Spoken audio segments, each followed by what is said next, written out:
So let's go to our Mozart quartet. We're doing Mozart quartet in D major, K575. It starts with a D major triad in the first violin. Can I hear those three notes?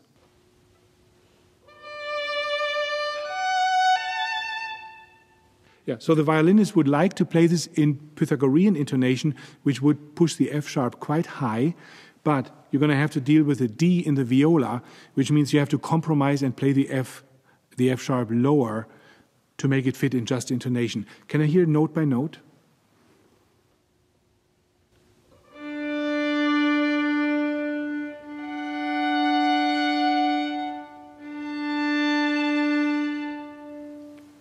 Very good.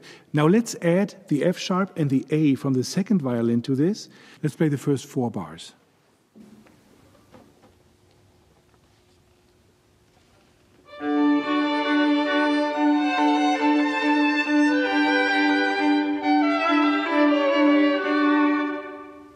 That sounds very good.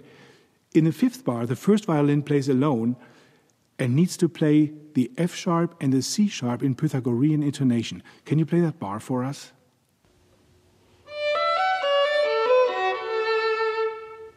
Very good.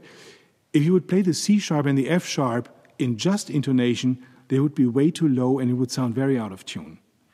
The following bar, this second violin also has a C sharp, but it has to match the chord between the first violin and the viola. So we're back to just intonation and the C sharp is a little bit lower. Can I have bar 6?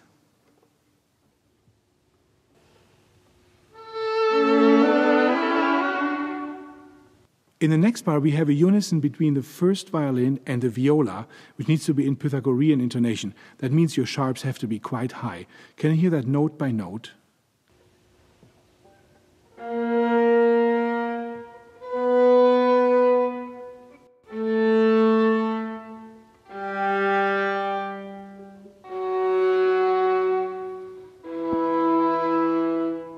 So now in bar 9, we hear the theme again. This time it's played by the viola.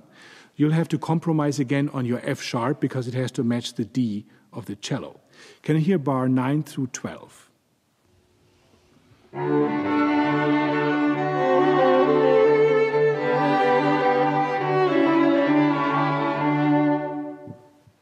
Very nice. I would like to point out from bar 25 through 27, first in the first violin, then in second violin and cello, we have some passing notes that are not part of the chord, and they need to be played with Pythagorean intonation.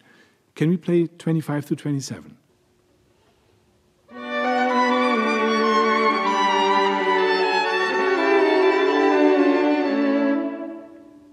Very good. Since these passing notes are not part of the chord, they lend a really expressive quality to the phrase if they're played with Pythagorean intonation.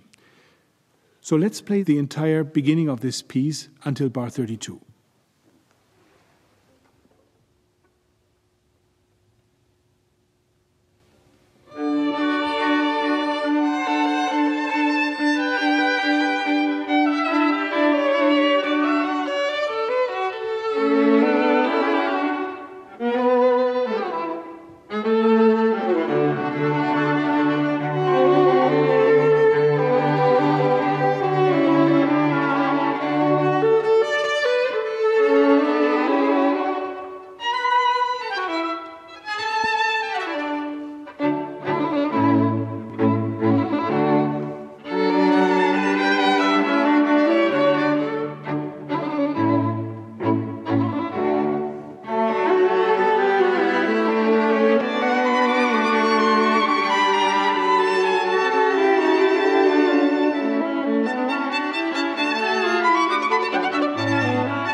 Good, that's very nice.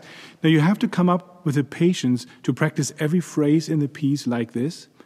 And that means that 50% to 75% of your practice time will be spent on intonation. But that makes for very beautiful string quartet playing.